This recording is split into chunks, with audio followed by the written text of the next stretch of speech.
let's have a little look-see at this. Just want to mention just one idea of approximation and something to do with Poissons that we've already largely mentioned. Now, yeah, so first of all, approximations. Part A, with a rogue bracket in there, it would seem. Not sure how that little cheeky chappy got in there. Would Poisson 3 be a suitable approximation to the binomial 15.0.2? Well, now you can, right? We can. So, well, in general, we can. So we can sort of approximate a binomial NP, give or take, as a Poisson with a mean of NP. But what does it require? So remember, a Poisson has no upper limit. A binomial does. So, because a Poisson can go up to infinity in theory, but a binomial has a set ceiling, it has a set upper limit. So already we need n to be big, all right? And it's the same sort of thing as the central limit theorem. A good rule of thumb is about 20-ish and above. About 20-ish and above. But as much as Poisson theoretically can go to infinity, once you start figuring out some probabilities, you quickly see that the probability at some point, yes, it could be, if you got a Poisson with a mean of 5, yes, you could get 20 or more, but it's very, very unlikely. So whereas n could be infinite, in reality, there is generally an upper limit. So n is big, but to create that upper limit, we need p to be small. And again, here, a rough rule of thumb, 0.05.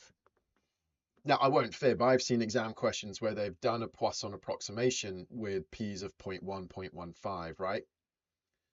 But there we go. Now, so would PO3 would be a suitable, because again, you would see that 15 times 0.2 is 3, so they've got the correct parameter. But I would say no, n is not big enough.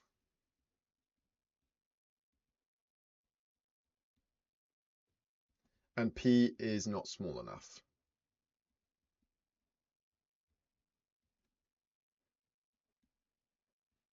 The other rough rule of thumb is overall NP needs to be 10 is by and large the consensus of our cutoff point here.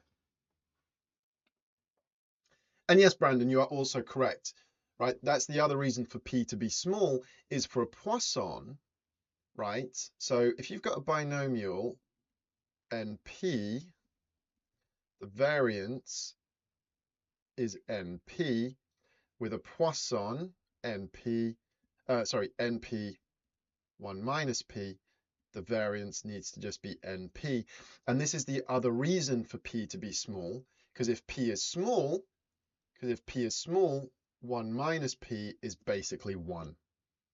All right, which is another reason for you want P to be very, very small, because you need that 1 minus P to basically be 1.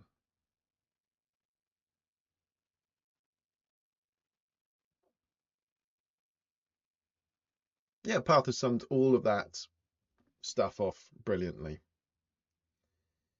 Right, what assumption is required? So B and C are both Poisson, one with mean 5, one with mean 4. Now, I told you earlier that B plus C, we should be able to use a Poisson 9. Now, the assumption is always is independence. I won't lie, gang. If in a stats exam, it's asked what condition is required, you can just blurt out independence. But I haven't finished my question, like full on quiz show style.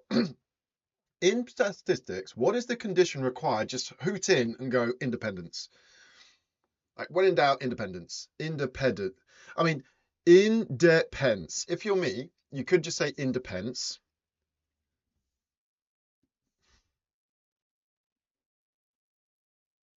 Independent.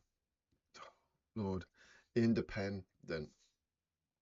Remember, everyone, English is important, but maths is importanter. Right. So the probability that B plus C is less than E of A. Well, what's E of A? Is 3. Well, B plus C is a Poisson 9.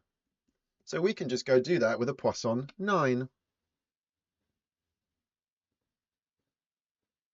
Let's go get a Poisson 9 in the distribution. And we want less than or equal to 3. So I'm going to want the left-hand tail. It's right there. Right there. Boop. This is going to be small. 0.0212. And do you know what? Oh, I'm going to use my newfound power that we figured out. It is 0.212.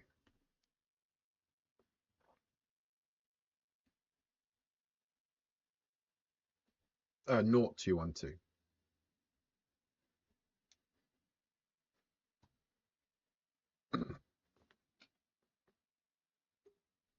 All right, so we've got a couple of ideas that we've brought up in this slide. The idea of using the Poisson as an approximation to the binomial. All right, these are my conditions with a rough number, right? I wouldn't put it past an exam question to use 21, 0.06, and that's probably fine, right? Like a lot of these approximations in statistics, these are very rough rule of thumbs, but any approximation gives you an idea of when it starts being a bit wonky.